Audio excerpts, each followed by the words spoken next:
साथियों, आज हम इस वीडियो के अंदर जो ग्वालियर में जो पुलिस ने दमन किया उसके बारे में साथियों हम चर्चा करेंगे।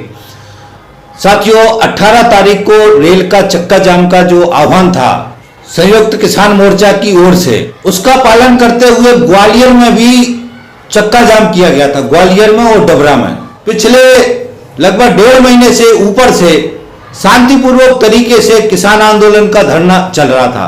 ग्वालियर में फूलबाग में सरकार की किरकिरी बना हुआ था वो धरना, जिसको सरकार ने हटाने की कई बार कोशिश की।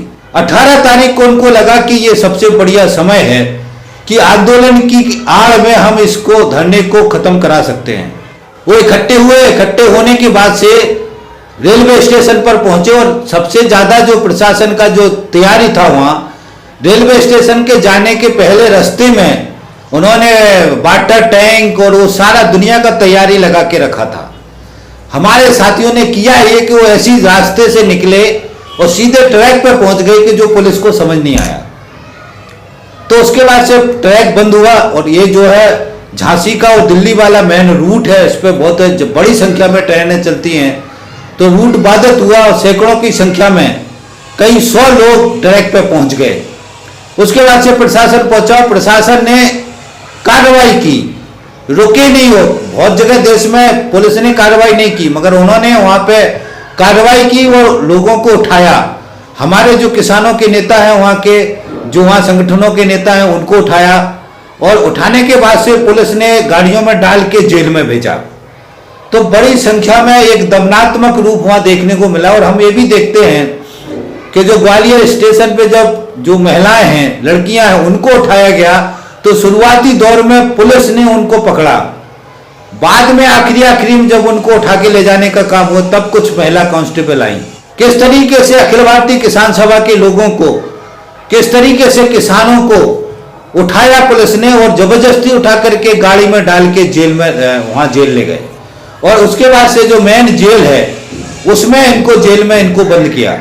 और मैं आपको बताना चाह रहा हूं कि इस आंदोलन में प्रमुख तौर से अखिल भारतीय किसान सभा के जो राष्ट्रीय सचिव हैं, जो मध्य प्रदेश के हैं, बादल सरोज, वो वहां पे मौजूद थे और उन्होंने इस आंदोलन का वो नेतृत्व कर रहे थे। उन्होंने 1-2 वीडियो भी आखिरी में वहां से डाले। तो बादल सरोज सहित सारे नेतृत्व के लगभग 48 लोगों को इन्होंने जेल में बंद किया। इसके बाद साथियों, इनको जेल में भेजने के बाद, सारे नेताओं को जेल में भेज दिया और जेल में भेजने के बाद पुलिस प्रशासन को लगा कि सबसे बढ़िया मौका है, क्योंकि सारे लीडरशिप के लोग हैं वो जेल में हैं, ऐसे में इस आंदोलन इस जो धरना है इसको हम हटा सकते हैं। और साथियों, पर प्रशासन की वही हरकत उन्होंने की। रात में 12 बजे धरना स्थल, फूलबाग का जो धरना स्थल है वहां पहुंचे और वहां पे लगभग 25-30 साथी थे जो सो रहे थे। 12 बजे रात में उनको उठाया, एकदम से गाड़ियां लेके गई और पूरा जो है टेंट का सामान से लेकर के पूरा सामान पुलिस ने भर करके लेके आए। और ये भी देखेंगे हम, ये वीडियो में भी देख रहे हैं हम, कि जो लोग वहां पहुंचे हैं, प्रशासन और पुलिस के अलावा बड़ी संख्या में मुंह बांधे कुछ नकाबपोश गुंडे थे इनके साथ, जो मुंह बांधे हुए थे, जो अपनी पहचान छुपाए हुए थे। और इन्होंने सामान को उठाया और लोगों के साथ बदतमीजी की और जबरन वहां से पूरा टेंट को उखाड़ दिया। इस आंदोलन का टेंट उठा के पुलिस ले गई। उसके बाद साथियों, सुबह से फिर सारे लोग इकट्ठे हुए जो लोग थे और उन्होंने निकल के एसपी कार्यालय को घेरा। एसपी कार्यालय को घेरने के बाद पुलिस ने आश्वासन दिया कि ठीक है, हम उनको छोड़ेंगे। उसके बाद से दूसरे दिन शाम तक, शाम को लगभग 7 बजे जो है जेल से सबकी रिहाई हुई। रिहाई होने के बाद से सारे लोग बाहर आए और उस दिन भी लोग वहां फूलबाग पर बैठे। अभी अब लीडरशिप चर्चा कर रही है, मीटिंग कर रहे हैं, तय कर रहे हैं कि आगे आंदोलन का स्वरूप क्या होगा, कि क्या फूलबाग पे धरना दोबारा लगाएंगे या इस आंदोलन का स्वरूप बदलेंगे। फूलबाग की जगह जिस तरीके से हमारे देश के अंदर, पूरे देश में जो आंदोलन को मजबूत कर रहे हैं, इस तरीके से कोई रणनीति होगी जिसकी शायद आज बैठक होने वाली है। और बैठक होने के बाद से जो रणनीति होगी उसकी जानकारी हमको मिलेगी। तो इस तरीके से साथियों, ग्वालियर का जो आंदोलन मोर्चा लगा हुआ था उसको मध्य प्रदेश की पुलिस ने, मध्य प्रदेश के शासन प्रशासन ने हटाने में सफलता प्राप्त की।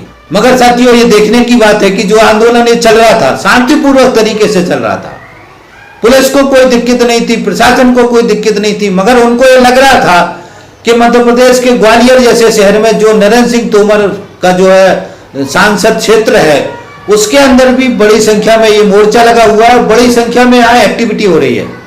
किसान, मजदूर, ग्रामीण क्षेत्र के किसान इसमें शामिल हो रहे थे। तो इस कारण से उनकी जो दिमाग में ये था कि कैसे भी करके इस मोर्चे को यहाँ से हटाना है। और ये 18 तारीख का जो समय था उस दिन सारे लोगों को जेल में बंद करके जो प्रमुख लीडरशिप के लोग हैं ये इस मोर्चे को हटाने में साथियों सफल हो गए। तो ये साथियों ग्वालियर के मोर्चा की कहानी है जो मैंने आपको बताई।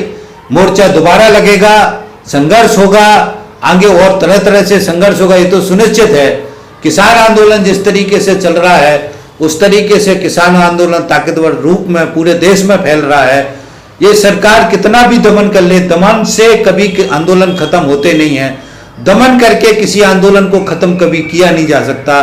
जिस प्रकार से दिल्ली के बॉर्डर दोबारा मजबूत हुए हैं उसी प्रकार से ग्वालियर का जो ये मोर्चा है एक समय बाद दोबारा फिर खड़ा होगा साथियों। यह सरकार जो पूरी तरीके से षड्यंत्र कर रही है वो देश के सामने आ चुका है, उजागर हो गया है।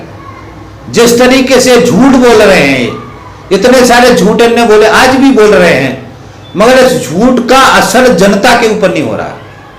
किसान इस बात को समझ गया है कि नरेंद्र मोदी, उसके मंत्री, उसके नेता सारे जरूरत से ज्यादा झूठ बोल रहे हैं। वो खासतौर से पश्चिमी उत्तर प्रदेश, हरियाणा, पंजाब, राजस्थान में जो हालत भारतीय जनता पार्टी की हो गई है, जिससे उनके नेता बौखला रहे हैं, जिससे उनके नेता चिंतित हो रहे हैं, उसका कारण यही है कि किसान इनकी इस झूठे को, झूठ बात को सुन नहीं रहा है, उस पर रिस्पॉन्स नहीं कर रहा है। जिस तरीके से महापंचायतें हो रही हैं, जिस तरीके से ताकतवर तरीके से किसान एकजुट हो रहे हैं, जिस तरीके से गांव गांव तक इस आंदोलन की जो मसाल है वो लौ है वो पहुंच रही है, बड़ी संख्या में गांव के गांव किसान एकजुट हो रहे हैं, ये ताकत दिखाती है कि किसान आंदोलन पीछे हटने वाला नहीं है। राजनीतिक रूप से भी हमको समझना साथियों कि जो पंजाब के नतीजे आए नगर निगम के चुनाव हुए जो, उससे साफ दिख रहा है नगर पंचायत, नगर निगम में कि बीजेपी का सुपड़ा साफ हो गया। ये राजनीतिक नुकसान भी भारतीय जनता पार्टी को होना शुरू हो गया है। इनका राजनीतिक जमीन खिसकना भी शुरू हो गया है।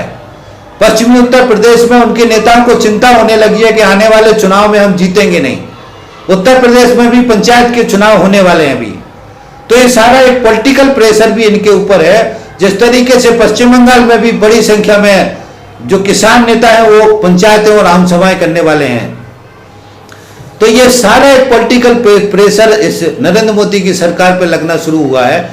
ये सरकार जितना दमन करेगी उतना ज्यादा ताकतवर तरीके से ये आंदोलन खड़ा होगा, ये सुनिश्चित है। और दूसरी खुशी की बात है कि जागरूकता बढ़ रही है। इनकी लाख षड्यंत्र करने के बाद भी पूरा मीडिया लगा हुआ है, पूरा लिखने वाला मीडिया लगा हुआ है, अखबार से लेकर के, टेलीविजन से लेकर के, सोशल मीडिया से लेकर के, पूरा आरएसएस का कैडर लगा हुआ है, सब लगे हुए हैं। उसके बाद भी किसान में जागरूकता आ रही है, उसके बाद भी किसान सवाल कर रहे हैं, उसके बाद भी किसान चर्चा कर रहे हैं। किसान आंदोलन मजबूती से आगे की तरफ बढ़ रहा है। तो ये समझने की बात है साथियों। ग्वालियर का जो मोर्चा उसकी जानकारी हमने आपको दी और मुझे उम्मीद है कि जानकारी से बाकी देश के अंदर जो मोर्चे चल रहे हैं वो भी सावधान होंगे।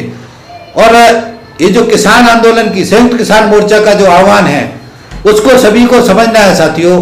जितने बड़ी संख्या में किसान इकट्ठे हों, जितनी बड़ी संख्या में किसान जागरूक हों, किसानों को जागरूक करने की जरूरत है। बड़ी संख्या में लोगों को एकजुट करके मोर्चा बनाना है गांव गांव में, तहसील स्तर पर, जिले स्तर पर, राज्य स्तर पर, ताकि ये मोर्चे लगें। मोर्चे जितने ज्यादा लगेंगे, जितनी बड़ी संख्या में जनता का मोबिलाइजेशन होगा, उतना ज्यादा मजबूत एक किसान आंदोलन होगा। ये संयुक्त किसान मोर्चा का आह्वान है। इसलिए साथियों इस आह्वान के लिए जो किसान है, किसान संगठन है, वो बहुत ही तत्पर ताकतवर तरीके से उसको लागू करने की कोशिश कर रहे हैं। तो उम्मीद है कि किसान जीतेगा, सरकार की जिद भी टूटेगी और एक दिन जो ये नीतियां, जो गलत नीतियां, जो तीनों काले कानून है खत्म होंगे और किसान का जो एमएसपी का जो खरीदी का जो कानून बनेगा, एमएसपी पर खरीदी के की गारंटी का कानून बनेगा। इसी आशा उम्मीद के साथ साथियों इस वीडियो को मैं यहीं खत्म करता हूं और आपसे निवेदन करता हूं कि जो ग्वालियर में जो दमन हुआ है इसकी जानकारी को देश भर में फैलाने की कोशिश करें।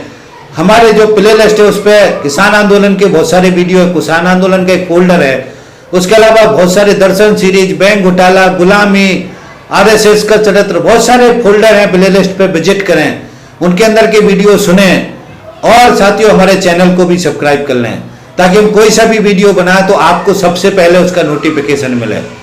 तो सब्सक्राइब कर लें और ज़्यादा से ज़्यादा शेयर करवाने में सहयोग करें, क्योंकि मेन स्ट्रीम मीडिया किसान आंदोलन के खिलाफ रिपोर्टिंग कर रहा है। हम सत्य और सच्चाई आपके सामने रख रहे हैं। इस सच्चाई को हर किसान तक पहुंचाने में सहयोग करें, करोड़ों करोड़ों लोगों तक पहुंचाने में सहयोग करें। इसी आशा उम्मीद के साथ कि आप सहयोग करेंगे। थैंक यू साथी, धन्यवाद, थैंक्स, मिलते हैं।